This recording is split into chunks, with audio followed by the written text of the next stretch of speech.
اعوذ باللہ من الشیطان الرجیم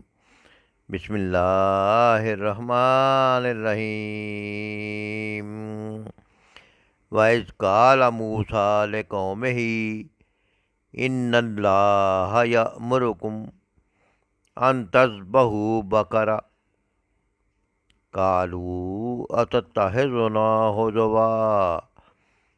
قال اعوذ باللہ ان اکون من الجاہلین وَإِذْ قَالَ اور جب کہا موسیٰ علیہ السلام نے لِقَوْمِهِ اپنی قوم کو ان اللہ یأمرکم بے شک اللہ حکم دیتا ہے تم کو ان تذبحوا بقرہ یہ کہ تم ایک گائے ذبح کرو قالوا تو وہ سب کہنے لگے اتتخذنا ہزوا کیا تم ہم سے مذاق کرتے ہو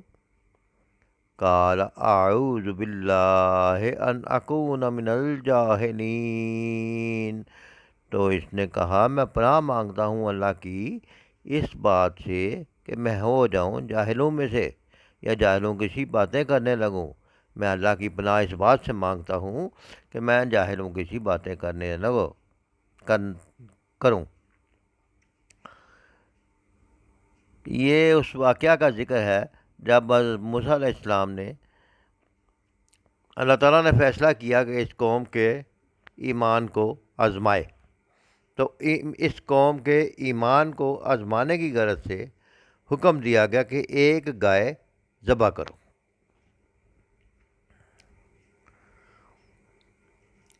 لیکن چونکہ ایمان ابھی ان لوگوں کے دلوں میں بیٹھا نہیں تھا اور ان کی ہمسایہ اقوام چونکہ گائے کی پرستش کرتی تھی اور گائے کو بڑا محترم سمجھا جاتا تھا لہٰذا انہوں نے اس بات کو مذاق سمجھا اور اللہ تعالیٰ کے اس کو کہا موسیٰ علیہ السلام کو کہ یہ اللہ تعالیٰ کا حکم نہیں ہے تم اپنے پاس سے بنا رہے ہو تم ہمارے ساتھ مذاق کر رہے ہو تو حضرت موسیٰ علیہ السلام نے کہا کہ میں اس بات سے اللہ کی پناہ مانگتا ہوں کہ میں جاہلوں کی سی باتیں کروں یعنی مذاق کرنا ٹھٹھا کرنا جھوٹ بولنا جاہلوں کی سی باتیں کرنا ہے تو اللہ کے نبی تو ایسی بات نہیں کرتے لہٰذا جب اس قوم نے اصل میں اس حکم کا انکار کرنے کی کوشش کی تو انہوں نے اس میں کچھ بیسیاں نکالنی شروع کر دی کہنے لگے قالوا ادع لنا ربک یبین لنا ما ہی بولے اچھا اپنے رب سے درخواست کرو کہ وہ ہمیں گائے کی کچھ تفصیل بتائے قال انہ یقول انہا بقرۃ لا فارض ولا بکر وہ کہنے لگے موسیٰ علیہ السلام نے کہا اللہ کا ارشاد ہے کہ وہ ایسی گائے ہونی چاہیے جو نہ بوڑھی ہو نہ بچیا بلکہ اوسط عمر کی ہے فَافْعَلُوا مَا امان بین ذالک یعنی کہ بلکہ اوسط عمر کی ہے نہ بوڑھی ہے نہ بچیا فَافْعَلُوا مَا تُؤْمَرُونَ لہٰذا جو حکم دیا جاتا ہے اس کی تعمیل کرو حدیث شریف میں آتا ہے کہ اگر وہ اس حکم کی تعمیل کر لیتے اور چونکہ ان کو ایک گائے ذبح کرنے کا حکم دیا گیا تھا تو کوئی بھی گائے کو پکڑ کے ذبح کر دیتے تو ان کے ایمان کا امتحان بھی ہو جاتا گائے بھی ذبح ہو جاتی اور کوئی بھی گائے ذبح ہو جاتی تھی لیکن جو وہ سوال کرتے گئے تو اپنے لیے مشکلات کھڑی کرتے رہے تو پہلی جو انہوں نے اعتراض کیا اس کے اوپر ان کے اوپر یہ پابندی لگی کہ گائے نہ بوڑھی ہو نہ بچیا ہو نہ چھوٹی ہو بلکہ درمیانی عمر کی ہو اور ساتھ ہی کہہ دیا گیا کہ اب جو کہا گیا وہ کر لو لیکن انہوں نے پھر بھی وہ کام نہ کیا بلکہ اگلی ایک اور بحث کر دی قالوا ادع لنا ربک یبین لنا ما لونھا پھر کہنے لگے اب رب سے یہ اور پوچھ دو کہ اس کا رنگ کیسا ہو قال انہ یقول انہا بقرۃ صفراء فاقع لونھا تسر الناظرین تو موسیٰ علیہ السلام نے کہا وہ فرماتا ہے کہ زرد رنگ کی گائے ہونی چاہیے جس کا رنگ ایسا شوخ ہو کہ دیکھنے والوں کا جی خوش ہو جائے۔ اب ایک اور پابندی لگ گئی ان کی کج بیسیوں کی وجہ سے، اس لیے جو حکم اللہ تعالیٰ کی طرف سے دیا جاتا ہے، احادیث میں آتا ہے، نبی کریم صلی اللہ علیہ وسلم سے ثابت ہوتا ہے، اس کو من و مان لینا ہی چاہیے۔ اس سے یہ سبق بھی ملتا ہے کہ کج بیسیاں نہیں کرنی چاہیے، جو حکم دیا جائے اس کو ایمانداری کے ساتھ، ایمان کے ساتھ اسی وقت اللہ کا حکم سمجھ کے مان لیا جائے تو بندے کے اوپر پابندیاں نہیں لگتی۔ جب انہوں نے کج بیسی کی تو مزید سختی ہوتی گئی۔ قالوا ادع لنا ربک یبین لنا ما ہی، پھر وہ بولے اپنے رب سے صاف صاف پوچھ کر بتاؤ کیسی گائے مطلوب ہے۔ ان البقرۃ تشابہ علینا، ہمیں اس کے تعین میں اشتباہ ہو گیا ہے۔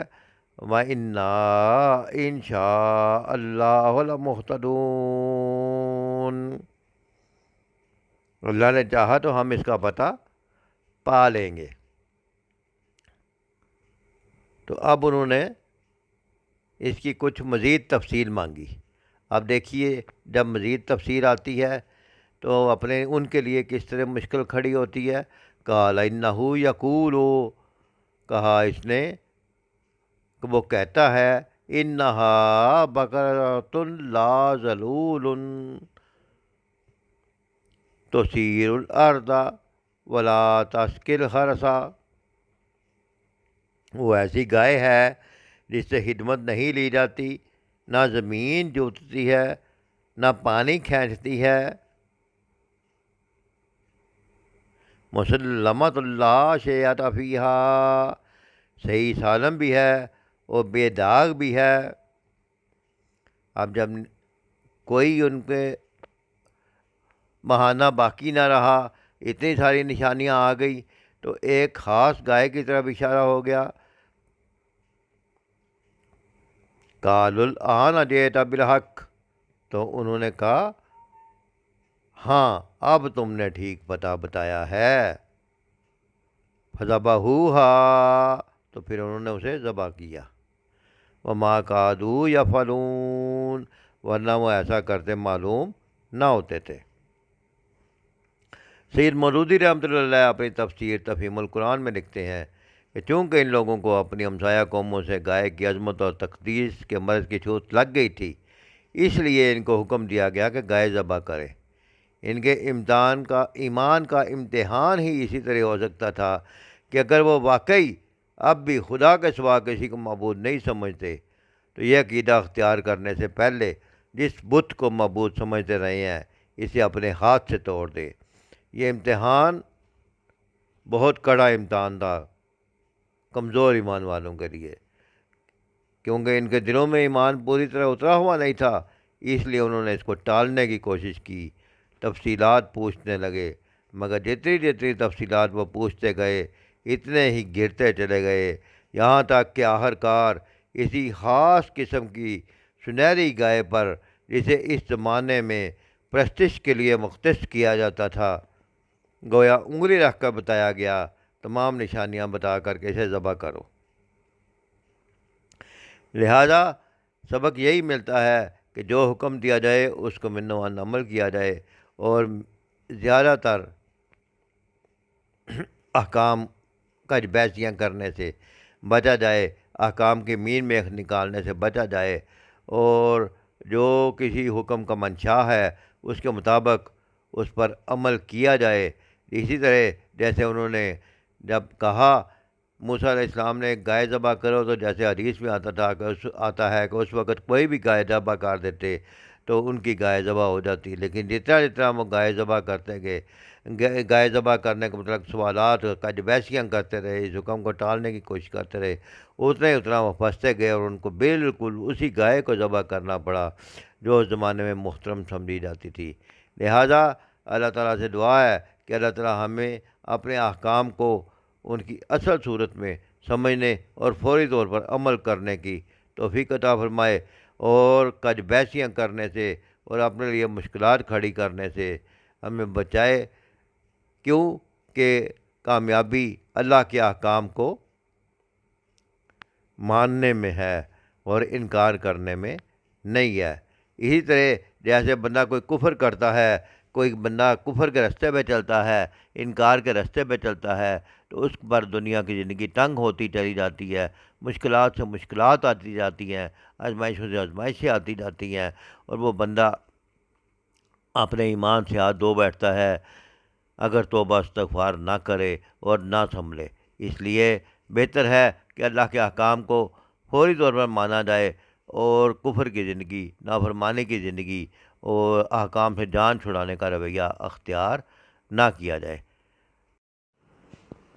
ورنہ مشکلات میں اضافہ ہی ہوتا ہے، دنیا میں بھی اور آخرت میں بھی۔ اور اگر دنیا میں کوئی بچ بھی جائے تو آخرت میں تو پرابلم ہے ہی ہے۔ اللہ تعالیٰ ہمیں ان واقعات سے سبق سیکھنے کی توفیق عطا فرمائے۔ صدق اللہ العظیم۔